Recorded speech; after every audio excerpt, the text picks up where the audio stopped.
So I was at Amazon when we launched Alexa. Daniel and I were at Google when we built the voice interface for Google, which started with OK Google. So the state of the conversation with an AI system up to very recent times was, what's the time? It's 8:30. That was the end of the conversation. So multi-turn was very difficult. Now with the advent of the new LLMs, especially ChatGPT, you can have a multi-turn conversation with an LLM, but these are not really optimized to hold a meaningful half an hour long or longer conversation. So one of the core technologies that Dan has built is really to enable a long form, half an hour or longer conversation with an AI system that feels natural and engaging.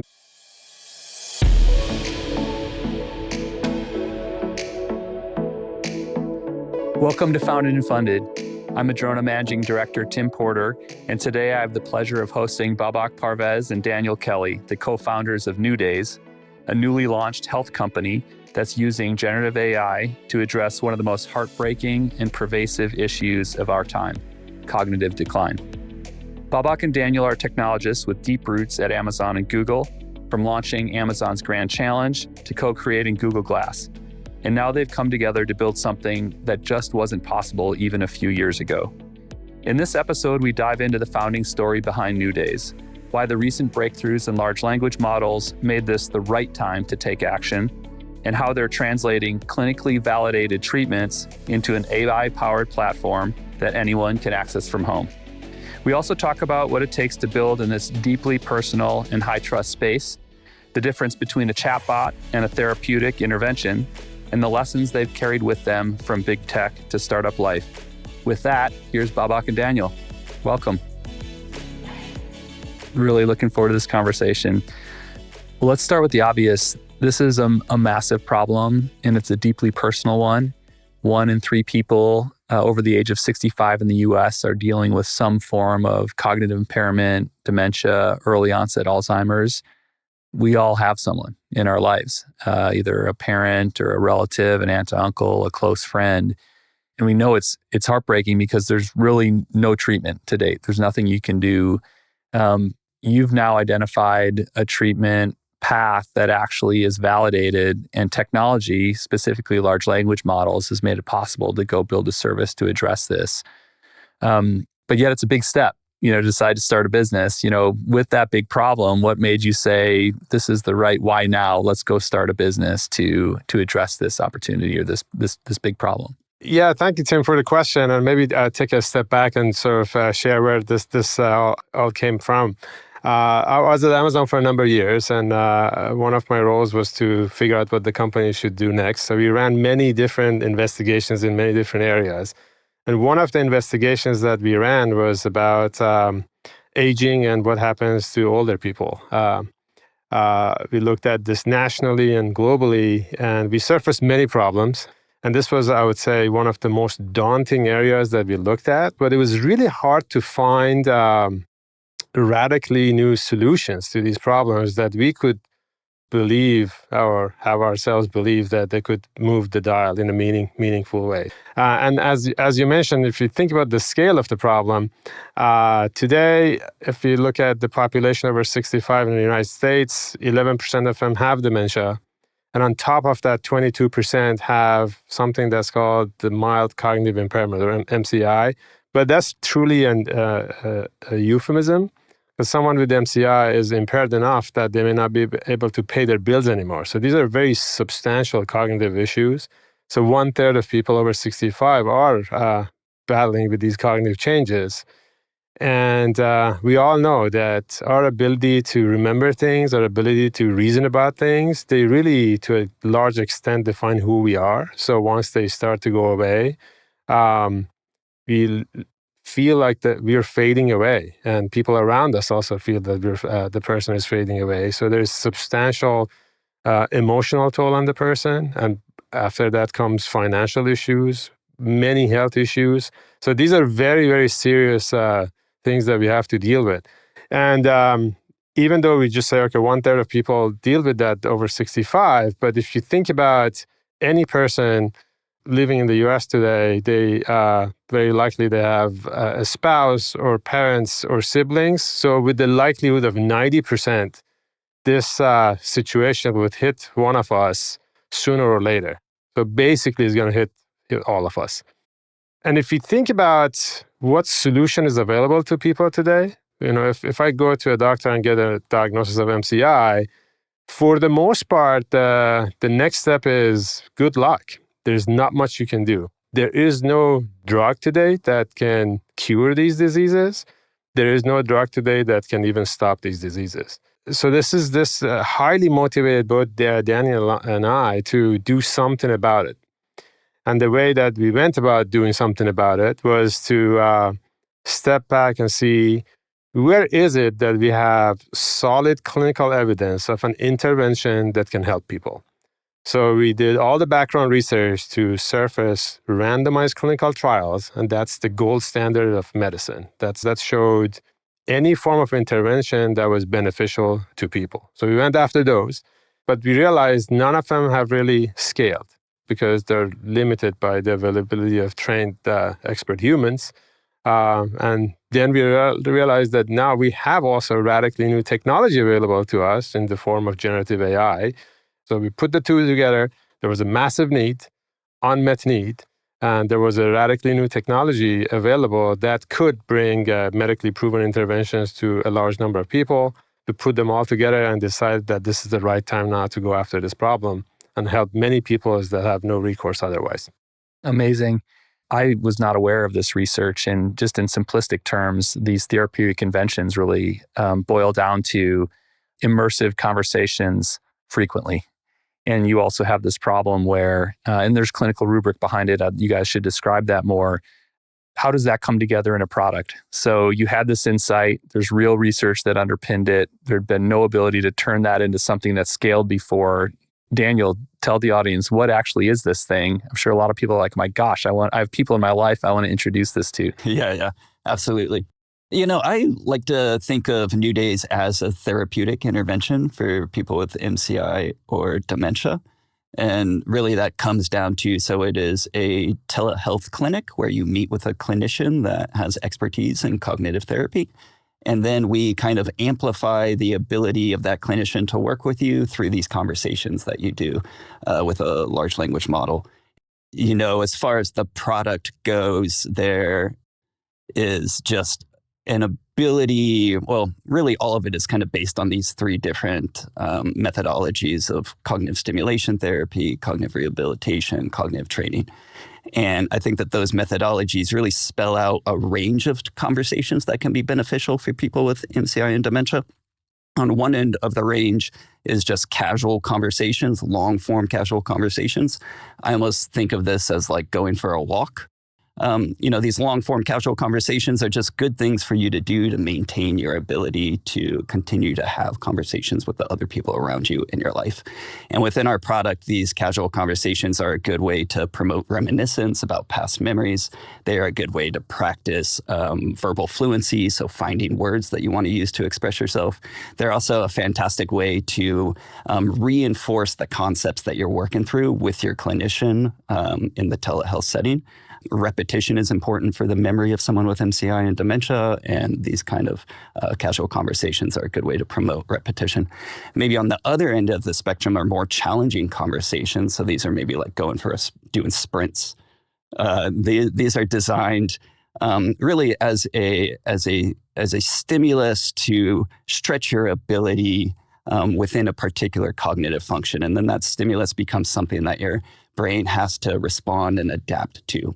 And then ideally, those challenging conversations would happen in a context that is as close as possible to a real life scenario, so that you are kind of challenging yourself in these conversations, but then in your real life, you can make there's kind of a quick transfer between realizing like, oh, I was just working on this same skill through NewDays, but now I find myself in a similar situation in my everyday life, and I can apply the same methodologies there. And if you think about all of them, they're highly personalized, and they're delivered in a conversational form, and they require someone who's trained to deliver these therapies.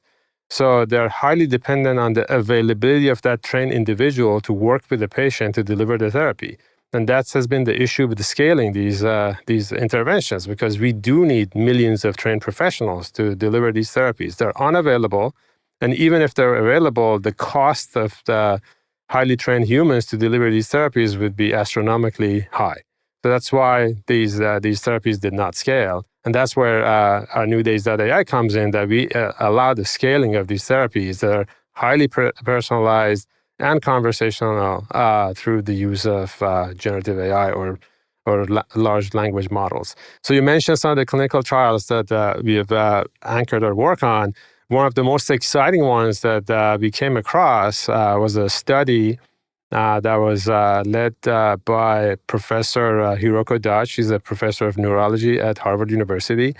This was a long study. It took many years actually to run it. But the results are pretty fascinating. What's the most amazing result about this study is that they managed actually for the population that was participating, this is a randomized clinical trial registered, they managed actually to increase this is highly unusual, increase the cognitive score of some of the participants. And what this practically translates to is to push back the symptoms of cognitive decline by 6 months or more. So this is really incredible for giving people time with their cognition. If you look at those conversations, they look like normal conversations that you might have about a particular topic. Let's talk about Second World War or something like that. But under the hood, they are designed to encourage reminiscence. They are designed to challenge the person's vocabulary in a particular way. And they're designed to challenge the person's critical thinking. So even though on the surface they look like normal conversations, when they're delivered, there's actually a purpose for these conversations. So we saw this. We got super excited about it. We licensed the clinical methodology actually exclusively for our company. So that's actually one of the things that we deliver through our AI system is those types of conversations. So what we're building, as Daniel mentioned, is a system that has two parts. One is the patient interacts with the clinician on video.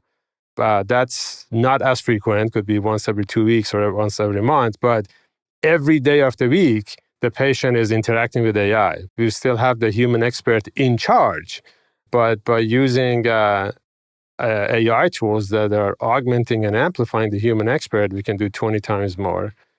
So there's the patient-clinician interaction, there's a patient-AI interaction, and very importantly for us, and that's a lot of technology that Danny is building, is there's the AI-clinician also loop of informing the clinician and the clinician controlling the AI.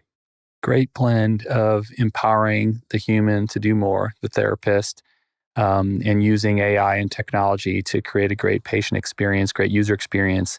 And everybody has played around or done more than play around with ChatGPT, and it's incredible, but it can also get off the rails. There's a bunch of problems with it. This is a lot more than just like slapping a voice front end on ChatGPT in the background. Maybe talk about some of the things that, were hard problems to go from, yes, you can go interact with ChatGPT to actually having a delightful and reliable exercise and solution like you've built. These days, I really kind of break down voice-based interactions with an LLM almost into two categories. There's almost like verbal interactions with an LLM, and then there's conversational AI. And when I think about verbal interactions with an LLM, it's almost like I have a query in mind, I have an objective of why I'm coming to this LLM, and I know kind of the result that I'm looking for. And sure, I'm choosing to use my voice to interact with it, but I'm really going to rate that experience based on whether or not you gave me the information that I was looking for in a relatively simple way.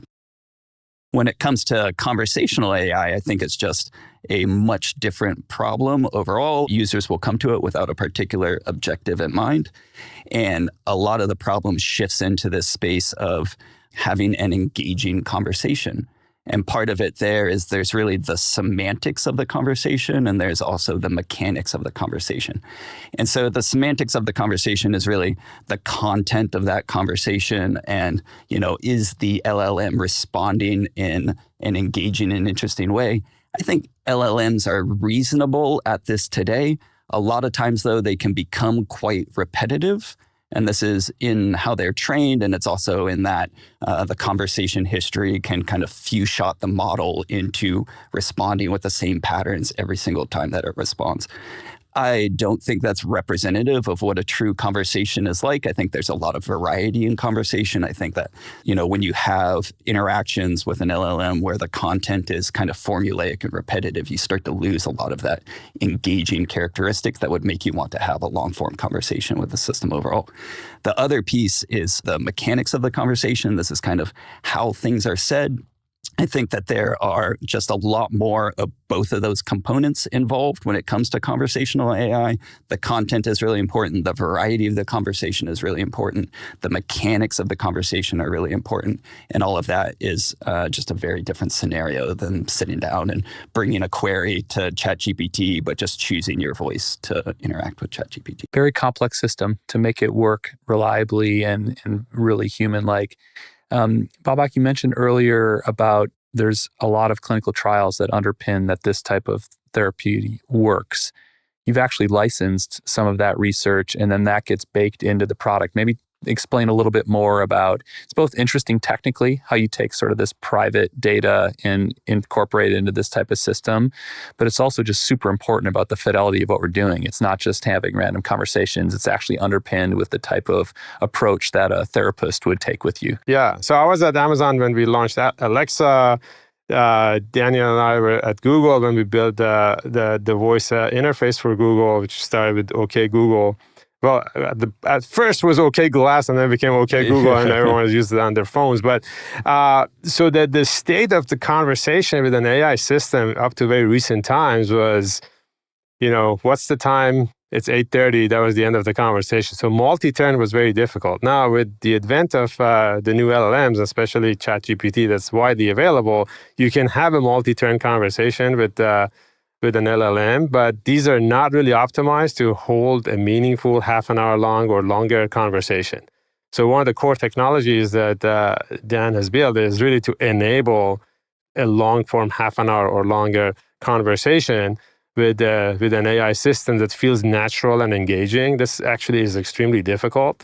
It's done with many agents and many models under the hood, so the technical implementation is quite complex, but we're at the point that we can actually hold long-form conversations, unlike any other LLM system that's not really optimized for this purpose.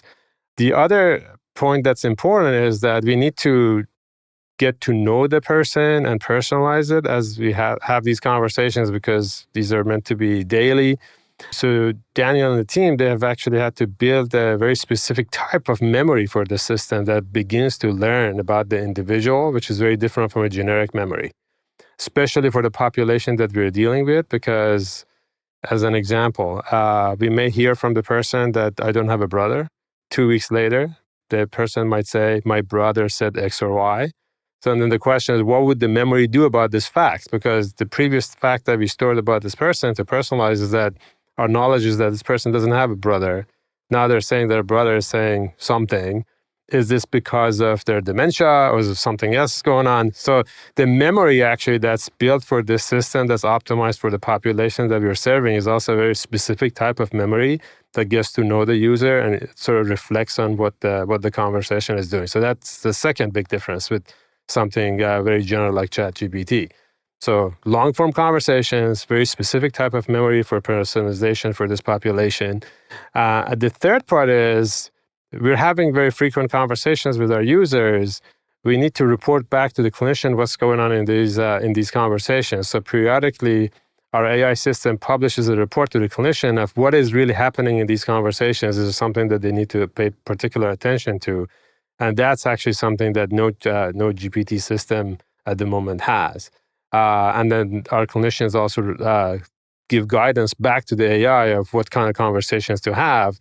So at the moment, this is the only system that we know of that is under direct supervision of a clinician. And what our team had to build was to build the ability to deliver these conversations while maintaining the particular therapeutic reason for behind these conversations. So those are the things that we're doing right now. Super exciting. If you put in the perspective of the company and what are the moats that you're creating, or a little bit like what was the investment thesis? You guys are an amazing team. This is a really big, important market. You're building really hard tech that somebody else can't go build. You have proprietary data that's getting incorporated into it. And then there's this human piece, about having the telehealth part also. We decided that was really important. And that's a big lift. Maybe say a little bit either about, other parts of kind of the what's hard moats, or just like, why the heck do this human part of it? Why not just launch this AI app out there? That sounds easier. The human part is really important. This is actually a major part of our thesis, that these types of interventions, for the foreseeable future, they should be actually supervised by human experts. So we don't want to just run the AI open loop and without supervision. So always we're going to maintain the human supervision for this.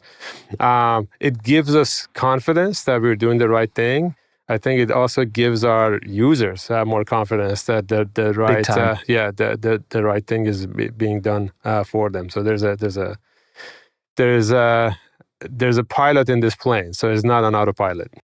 I think I see as what there's this saying within, the healthcare industry for startups that services save lives and software improves efficiency.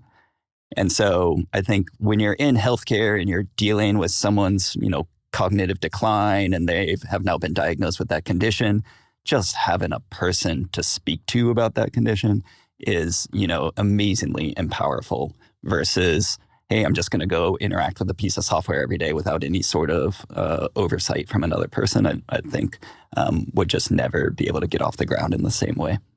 The product's live, so people can go try it. You can tell, others in your life to go try it, NewDays.ai. You've built an incredible amount in a short period of time. Barely 6 months into this, and the product's live.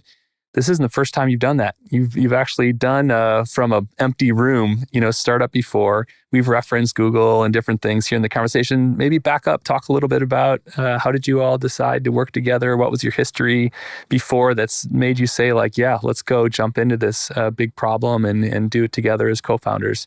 I mean, Babak and I have known each other for 17 years now. Right? Yeah, it's been a while. We've worked together a bunch of times. That part of it is absolutely fantastic. I think that the reasons to go do this company, we saw cognition as this, huge problem that we should try and go make a difference in that space. We saw LLMs and generative AI as this transformative technology that could be very beneficial there. We both have, Babak has family histories of the disease. I have family histories of the disease. It kind of made a very personal connection for both of us as well to, something that we would be just invested in working in because we know how much of a problem this can be for patients and families within the space. And then, I think that as far as co-founders, there are aspects of both working at Google, Google X, and Amazon Grand Challenges. I mean, these were very much startups within these giant companies anyway. So in some ways, Babak and I have worked together within startups for a long time now. But I can also say that, doing a startup and co-founding a startup with somebody that you know so well and you just trust 100% is fantastic because there's so many things to go do. There are so many problems to solve. And that if you just know that the other person is capable of getting those things done, it just makes the whole process that much more seamless because you trust each other and you just say like, all right, I know that these are the problems you're working on and these are the problems I'm working on. And we can chat about those problems, but I also, 100% trust that you're getting these things done. And that makes, startups are always a journey, but that makes the journey just a little bit easier. Plus one to everything that Dan said, I would say both of us are highly motivated, not to do something that's cool and interesting, but to do something that's meaningful. So something that's not a niche product, something that's genuinely good, but also can help millions of people. That really highly motivates both of us. And we both like velocity of execution because we've built a number of things from the ground up, from robotic surgery to Google Glass to e-commerce services to human machine interfaces. So many things, many times from really ground up, like an empty room with nothing. And we've built these products, launched them. Some of them have been quite successful, some of them have been less successful, but we're not afraid of building from the... Like all startups. That's right. So we're not afraid of building from the ground up. We love velocity and we love working on something that's meaningful. I also have to add that we want to make this a successful business. Because what we've learned, I actually do believe in philanthropy, and I think in our personal capacities, we are engaged in that, but I just put that aside. In order to truly actually change the world with a solution that does good for people, we need to make it financially viable. That's the only way for it something to scale. So we're building this, even though our intentions are, as we mentioned, is really to do something good for the world first and foremost. But we know that we need to make this a successful business in order to have the impact that we want to have. So that's equally important for us, because otherwise it's not going to have the impact. In these early days, I think you're really focused on initial users, getting lots of people to try and experience the product, and we'll come back to that aspect of it. But I think in healthcare, there's always this, like, how do you get distribution? There's multiple ways it's early days, but maybe how are you thinking in a really customer-centric, user-centric way about ultimately how do you go to market, to use that, startup term here for this type of service?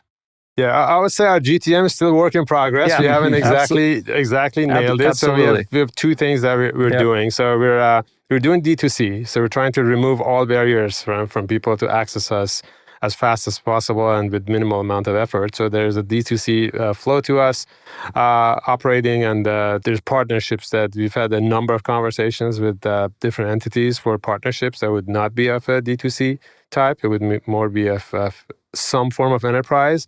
So they're both in progress. We're trying to figure out which one is the best way. We're pursuing both at the same time because they've both shown promises and they've both shown challenges for us. So we're learning and we're experimenting with. What I would say is that something that has been highly motivating for us is we recently exited our beta, is the feedback from our beta users. Because as you know, a startup has lots of ups and lots of downs, and every time we get feedback from our beta users, is really having like a shot of espresso for the whole team because we actually see that we're helping people, and this has been really meaningful for us. Just in terms of let me break in on that because I want to talk about this. I mean, Amazon's famous for work backwards. From the customer, I've been super impressed how you've gone about.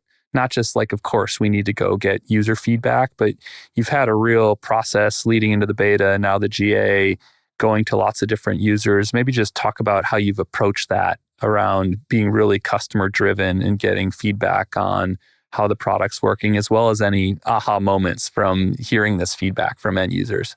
Yeah, I would say that's both Daniel and I have spent a number of years at Amazon, and that's something that Jeff is amazing at, drilling into people to be customer obsessed. And that's really a superpower of Amazon. And, that's learning directly from Jeff of how to be like that. So we try I think it's been a superpower in NewDays too. So we've tried to bring basically that part of the Amazon culture into the company and some of the mechanisms that Andy and Jeff have built at Amazon. But yes, from day one, we have been very customer and user obsessed. And maniacally basically ran user studies, ran beta tests, measured CSAT, customer satisfaction score, to make sure that we're building something good for people and people actually like it. And I'm happy to report as of now, our CSAT is really high. So this is, it's measured up in the scale up to 5. For our AI exercises, our CSAT at the moment is 4.55, which is very high. For our full clinical service is 4.8. So people love this service. So that's the numerical measurement, but also the anecdotal, what we're hearing from people is that they are actually seeing really meaningful results. So that has been sort of extra motivating factor for us to continue and encourage us to exit beta and make the product service more widely available. I do agree. It's, as MCI and dementia progress, people tend to socially withdraw a little bit. They don't seek out social interaction the way that they used to. And there was one participant that was engaging with the exercises, and he used to be this, really outgoing, kind of gregarious individual, and has definitely pulled away from that. But as soon as he started interacting with the exercises, all of a sudden that aspect of his personality came out all over again. And his care partner was there with him as he was interacting with this system. And her mouth just hit the floor because she had not seen this aspect of her husband in a very long time. And it was almost like, these exercises are just kind of a safe space. They can interact with them without all of the social pressure or kind of other potential drawbacks to the kind of fear and worry that come from interacting with other people. And just hearing that sort of feedback and seeing those sorts of things is incredibly empowering. So powerful. It is for me, just thinking about it, it's like, okay, is someone going to really want to have this in-depth conversation, with an application? And not only have you seen they do, this idea of, maybe you're self-conscious in groups of people and not, unsure of yourself a bit, but that, hey, there's this no downside here. Yeah. And then that kind of really builds on itself, that you've seen that multiple times with your early users. Yeah, absolutely. I think that there is a certain amount of interacting with another person where there's some amount of concern that you may repeat yourself or you may not just come across as the person that you think of yourself as. And so that may lead to the decision to just kind of refrain from the conversation and not participate in the same way you would have. But when you have a system like this, there's no judgment there. It's you can make mistakes. It's the place that you're supposed to practice in order to continue to have those interactions with the other people in your life. Yeah. To, again, complement what Daniel was saying, that we've heard this multiple times now from our users, that they feel like this is a no judgment space. So when they talk to Sunny, our AI character, it's called Sunny, they feel like they could just talk and they're not worried about being judged. And we love that, because we want them to have these conversations, because we kind of know the therapeutic results there. But we want to encourage them also to socialize more. So it's not really meant to be a substitute for socializing with other people. It's meant to be a safe place to practice and get better, so they feel more confident, so they can go actually socialize more. So the more they socialize, the better. And this is a place for them to practice and build confidence. And hopefully they feel overall better about themselves and their abilities. The other place where we've heard really great feedback is from the care partner as well.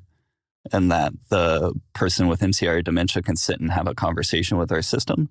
And that's almost half an hour to 45 minutes of respite care for the care partner, where they get a break and don't have to be so involved in the care and management of their loved one. You mentioned earlier, you're building a business. People might be wondering how it's early days, and this point of which I've really encouraged too is reduce all friction to getting users to experience this thing, wanting to come back, and then that positive references, I think, builds on the system. Eventually, got to make money. It's early days, you're experimenting, but how do you think about pricing a product like this? Someday, is this an insurance, could pay for type thing? How do you think about that aspect of the business? So you have two components now. There's access to AI and all the exercises and overall the AI platform, and then the other one is the clinical visits. So we accept already insurance for our clinical visits. Then that really helps lower the cost, the actual cost to people that participate in the program. The AI access part is out of pocket, and we have a subscription for that. There's a cost associated with that. At the moment is priced at $99 per month, which appears to be fairly affordable for the population that we're targeting.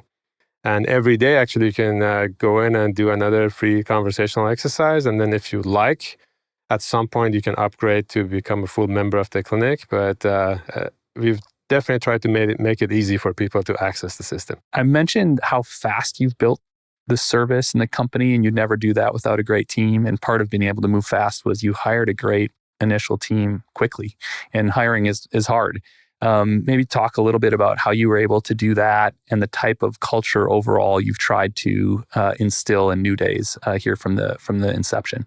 I mean, we definitely leveraged as much of our personal networks as we possibly could in order to find people that were interested in this space.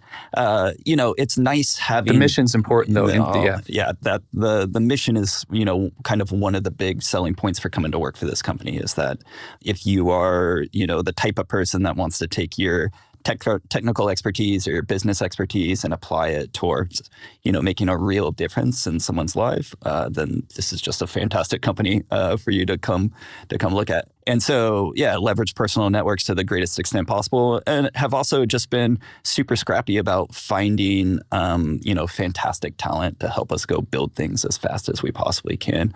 And we leverage, we have people here in Seattle, we have people in New York, we have people in Argentina, we have people in Indonesia. And they have all just been, every day I'm impressed with the work that they're getting done. And so, I think it's just a fantastic team so far. I think that's an accurate statement that every single person that we try to recruit, we actually successfully recruited. So that has been so far a track record. Hopefully knock on wood, so we can maintain that. But pretty much everyone that we wanted to get, we got, because I think part of it is because they really found not just the technology exciting, because this is obviously cutting edge technology and AI, but the mission is meaningful. So that both components to work on cutting edge technology, which is the hottest technology of the day, but use it to do something that's very meaningful and humanly relevant. I think that the combination of the two has been a good combination. As Daniel mentioned, our team is quite distributed. We try to fly people in with the regular cadence, so we physically actually get together with the regular cadence, and that has been helpful in building the company culture. And that's something that I gotta confess that's different post-COVID, because I guarantee that before COVID, if Dan and I were building this team, we would have insisted everyone to be in the same building in Seattle. This is different. So the post-COVID world is different. We're learning how to operate in a more distributed way. So this has been, in a sense, liberating, because we can recruit from all across the US and globally. As I said, we have people in 3 different continents right now. But we have to be even more intentional about building the culture of the company to build trust and build velocity. And part of it still relies on flying people in to spend some time physically together every month. I agree that it's, the post-COVID world is just totally different. And Babak and I chatted a lot about this, and we both agreed, we'd been part of 100% remote teams during COVID and agreed that didn't work. We've also been part of teams where everybody's in the office 5 days a week, and you almost get some of the most toxic environments, competition between different teams. And so, it's not just being in the office all the time is the solution either. I think ultimately the solution is you have to put work into culture, the company culture, just the same as you have to put work into the technology you're building or the business you're building. And if you're not doing that, then probably the culture is going to get away from you. You raised a nice round of funding kind of early on to start the company. Madrona was, we were grateful to be able to invest in General Catalyst. Holly Maloney's been an amazing board member and investor, lots of healthcare experience. But still, the amount of resources paled compared to doing this inside Amazon, doing this inside Google, where you did start with an empty room. But, there's more resources there if you need them and can make the case. What other learnings, generally, advice for other founders, how to get going, how to move fast, have you learned? Probably, some things you've learned the hard way here, even in these first months. If you get a no from a VC firm, do not necessarily get totally discouraged, because premier VC firms see a lot of pitches, and the success rate in these firms is 1% or below. So that no doesn't necessarily mean that your idea is bad or you're a bad entrepreneur. That no might actually mean that the answer is no at that particular time. And maybe next year the answer is yes. Or there's a lot of things going on inside the VC firms that might actually result in a director saying no. So I would say to an entrepreneur, if you hear a no, don't get discouraged. So continue if you're convinced that your idea is good. But the other thing that I would recommend is to maintain execution velocity. Because if I think about the startup, Daniel and I have been also part of one of the biggest companies in the history of the world, actually. Big companies have a lot more money, they have a lot more resources, they have a lot more people, and actually good and smart people. So they have everything going for them. They have more access to customers. Everyone they call would pick up the phone. The only thing that the startup has is the velocity. So as a founder, if you find yourself in a situation that your velocity is starting to stall, that's a major red flag. So we have to have the velocity. That's the only way actually to be able to be competitive in a place that you don't have massive amount of money, you don't have massive amount of infrastructure, people, all that. So I would say do paying attention to velocity is super important.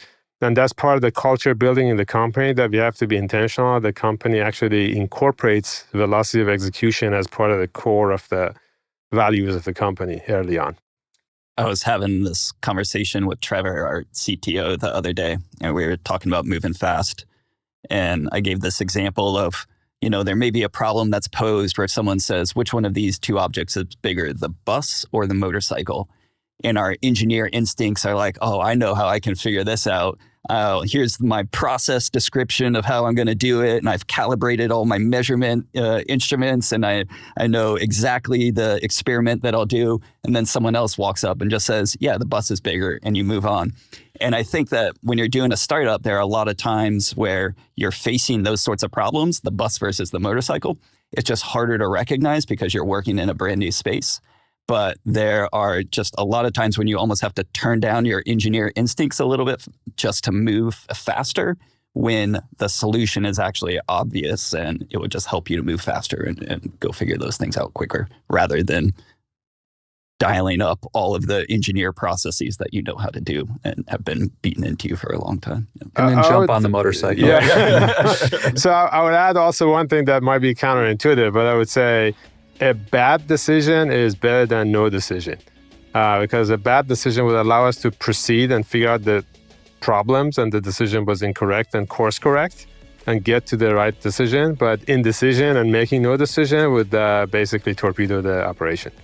Well, thank you both so much. So excited about the future of NewDays. Appreciate the opportunity to work together and build this service. So congratulations and thanks. Thanks so much for having us. Yeah, thanks, Tim. This is great.